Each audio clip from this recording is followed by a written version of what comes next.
আসসালামু আলাইকুম everyone, welcome to Janna's world.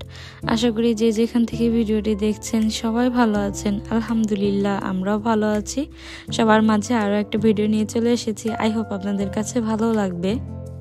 আজকে হচ্ছে আমার এখানে সৌদি আরবের ঈদ আর হচ্ছে ঈদের ব্লগ আর হচ্ছে আপনার চাঁদ রাতের ব্লগ একসাথে শেয়ার করছি। তো এখানে আমি অলরেডি ইফতারির পরে সব কিছু গুছগাছ করা শুরু করে দিয়েছি। আর এদিকে হচ্ছে আমার এয়ার ফ্রায়ারে আজকে চিকেন ফ্রাই করেছিলাম, তো সেটার জন্য সব কিছু একদম ছড়িয়ে ছিটিয়ে আছে ওই সাইডটা। আর এদিকে আমি ফার্স্টে হচ্ছে পুডিংটা বসিয়ে দিব, কারণ পুডিংটা হতে একটু টাইম লাগে, তারপর ঠান্ডা হতে হয়, তারপর ফ্রিজে রাখতে হয়। তো সেজন্য ভাবলাম এটাকে আগে ফার্স্টে বসিয়ে দিয়ে আমি হচ্ছে কাস্টার্ডের জন্য দুধ জাল দিচ্ছিলাম। এখানে হচ্ছে হাইজাবুরি আমাকে একটু একটু হেল্প করছিল, খেলছিল ও আমার সাথে। ও আমাকে অনেক ও নর্মালি হচ্ছে পুডিংটা খেতে চায় না, বাট সেই দিন এতটা আগ্রহ প্রকাশ করছে যে ওকে রান্না বানানোরই টাইম দিচ্ছিল না। ও দরকার পড়লে গরমটাই খেয়ে ফেলবে, বলছিল আমি পুডিং খাবো, আমাকে পুডিং দাও।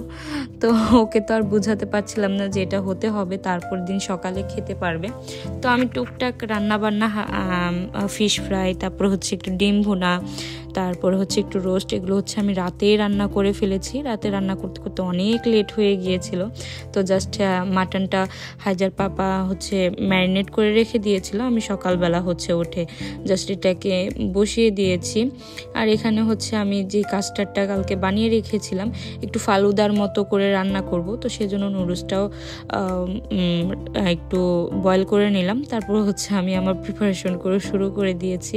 ফার্স্টে হচ্ছে ফ্রুটসগুলো কেটে নিয়েছি, তারপর হচ্ছে নুডলসটা যেটা করছিলাম ওটা হচ্ছে সুন্দর করে বাটিতে দিয়ে আমি হচ্ছে এভাপোরেট মিল্কগুলো আগে দিয়েছি, তারপর হচ্ছে ফ্রুটস দিয়ে দেন যে কাস্টার্ডের যে ইয়াটা বানিয়েছিলাম এটা হচ্ছে উপর দিয়ে দিয়েছি। খেতে অনেক ভালো লেগেছিল।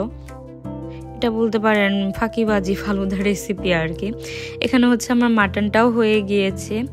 আর এদিকে আমরা কালকে রাতে হাইজাকে অনেক রাত করে ঘুমানো হয়েছে, আর এদিকে তো ফজরের নামাজের পরই হচ্ছে ঈদের নামাজটা হয়ে যায়। তো সেই জন্য আর সেরকমভাবে কেউই আমরা ঘুমাইনি। আর হাইজাও কালকে অনেক রাত করে ঘুমিয়েছে। তো হাইজাও ঘুম থেকে উঠতে প্রায় 1টা বেজে গিয়েছিল। তো আমরাও ওর পাপাও যখন নামাজ পড়ে চলে এসেছে, আমরাও একটা ঘুম দিয়েছিলাম নাস্তা করে। ঘুম টুম থেকে উঠে তারপর হচ্ছে আমাদের ঈদের ফাইনাল ড্রেস পরছি আর কি। তো এখানে হচ্ছে আমি আমার এই যে ড্রেসটা কালকে কিনেছিলাম, অনেক সুন্দর ছিল, বাট অনেক লুজ ছিল, বাট ফিটিং করানোর মতো টাইম ছিল না, ওই লুজটাই পরেছি। অনেক সুন্দর লাগছিল ড্রেসটা অবশ্য। এটা ছিল হাইজার ড্রেস, হাইজাকেও অনেক সুন্দর লাগছিল, পুরো হোয়াইট কালার হয়ে গিয়েছে। এটা মেনটেন করতে আমার 12টা বেজে যাবে। এরপরে হচ্ছে আমি রেডি হয়ে এসে একটু টুকটাক রেডি করছিলাম আর কি, খাবার দাবার আইনাদের দিব, ওদের জন্য খাবার রেডি করতে করতে এদিকে ওর পাপা আবার পোলাওটাও রান্না করে ফেললো। আর আমাদের এদিকের হচ্ছে সৌদি আরবের ঈদ ঘুমিয়ে কাটানো। এই তো আমাদের ছিল ঈদ ব্লগ। কেমন লাগলো সবাই কমেন্ট করে জানাবেন। Thanks for watching. আল্লাহ হাফেজ।